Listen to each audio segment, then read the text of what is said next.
Então, agora a gente mora, a facção da minha mãe é do ladinho da minha avó e a gente mora com a minha avó. Então, morava eu, a minha mãe, a minha avó e a minha irmã. O Daniel não ficou com a gente, tá? Com meu pai. Mas cada dia envolvido com mais droga, cada dia envolvido com mais crime e essas coisas. Então, tudo que a gente sabia do Daniel era aquilo que as pessoas nos notificavam, né? Você não ia lá ver como... Eu ia mais, né? Visitava e ele vinha às vezes, mas a minha mãe não ia. Por que a minha mãe não ia? Para não ter o encontro com meu pai. Isso. Quero falar uma coisa, você me permite? Pode. Pai, mãe, que se separam, tomam cuidado, porque o pai se separa da mãe, não se separa dos filhos. Mãezinha, cuidado, você não se separou dos seus filhos, você se separou do seu esposo. E o filho precisa, irmã Jamile, junto. Eu acho que quem mais sofre é os filhos, sabe? E aí, eu sentia muita falta do meu pai. Hoje eu superei, porque Jesus, ele é o meu pai. A paternidade que eu não achei no Adão, eu encontrei em Jesus. E é por isso que eu acho que eu sou tão dependente de Jesus, sabe? Eu costumo dizer que eu sinto o cheiro dele. Eu sinto o cheiro dele aqui. Esse Jesus cheiroso, sabe? Ai. Jesus cheiroso. Esse é o nosso Jesus cheiroso. E é essa paternidade que eu não tive no meu pai, eu achei em Jesus. Então, aí eu venho, né, crescendo com esse namorado, a gente morava na minha avó. Mas às vezes eu ia na igreja, eu costumava ir à igreja para agradar a minha avó. É ruim dizer isso, né? Mas ela se sentia muito feliz quando a gente estava lá, então a gente acabava indo para agradar mesmo a minha avó. Isso, eu cresci com isso. Eu sou uma pessoa muito... Eu gosto de agradar as pessoas, eu gosto de fazer com que as pessoas... Isso, fazer com que as pessoas se sintam bem. E a minha avó era minha preciosa, então eu fazia isso por ela. Sim. Não era por mim, mas era por ela. Quando o tempo vem passando, o Daniel ele vai se envolvendo muito com a musicalidade, mas essa música no mundo. Eles agora têm uma bandinha de pagode, ele com 15, 16, ele toca muito bem, mas todo o dinheiro que ele ganhava com música se voltava para droga. Ele vivia também para droga. Agora já vende, agora já passa e usa muito também.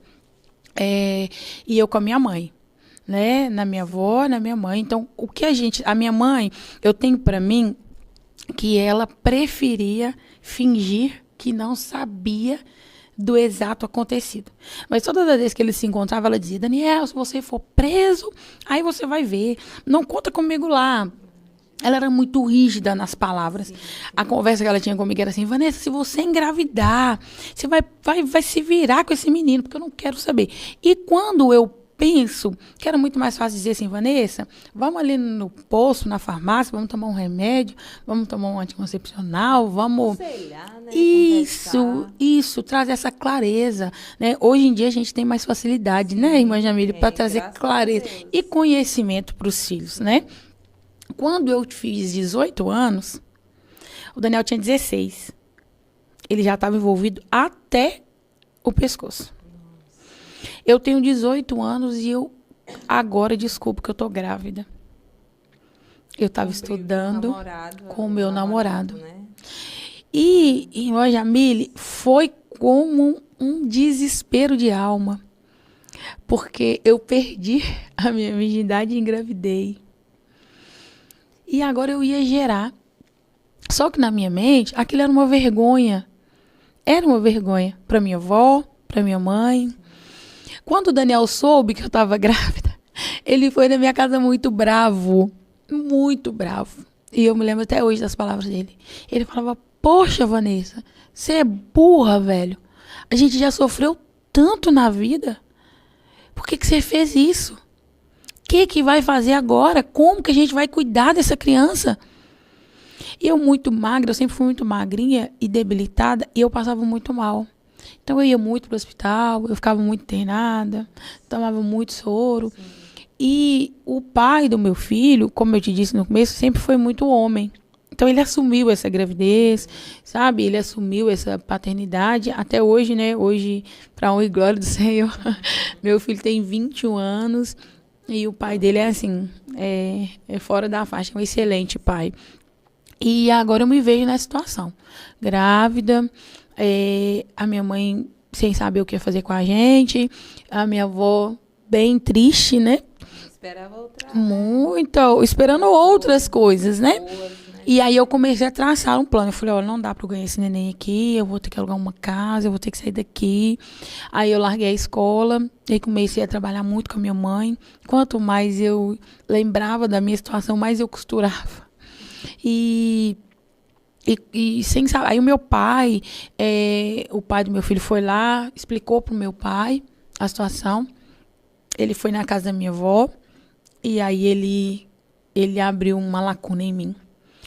Ele gritava muito no portão da minha avó, sabe? Irresponsável. É por isso que eu não queria ter filha mulher. Eu preferia ter 10 filhos homem preso do que uma filha mãe solteira. Irmã Jamile, eu não entendo o que passava na mente dele, sabe? Mas a minha avó pegou a vassoura, menina, e saiu no portão e ficou maluca. Você é louco? Ela não é a primeira e nem a última. Sai do meu portão. Sai do meu portão. E me defendendo, sabe? E agora eu aluguei um barracão e fui morar sozinha. Sozinha? Sozinha. O pai do meu filho, depois ele foi também. Mas eu fui primeiro e eu não queria ter o Matheus na minha avó. A minha irmã estava morando com um homem em Belo Horizonte. Ela já estava morando lá. E ela não tinha filhos ainda. E aí ela vinha, às vezes, para ajudar, para fazer com que a gente entendesse aquela situação toda. Só que aí acaba a minha adolescência. Uma vida de, assim, marcada de coisas e eu não consegui evitar e fazer diferente. Porque é muito difícil sem referência. É muito difícil. Se eu falasse, mãe, eu quero estudar, ela ia sim me ajudar a estudar, mas ninguém me impulsionava aquilo, Sim, né? ajudava, Não, né? eu já estava com a minha mente muito bagunçada e muito virada, com a infância muito confusa. Isso é em Jesus. Isso é em Jesus. E aí a gente já fica sabendo de muitas coisas, cidade pequena, né? Que o Daniel faz aqui, que o Daniel faz ali. Quando eu não continuei casada, eu me separei do pai do meu filho. E aí eu queria falar isso também acerca da maldição hereditária. Por quê? Eu estava reprisando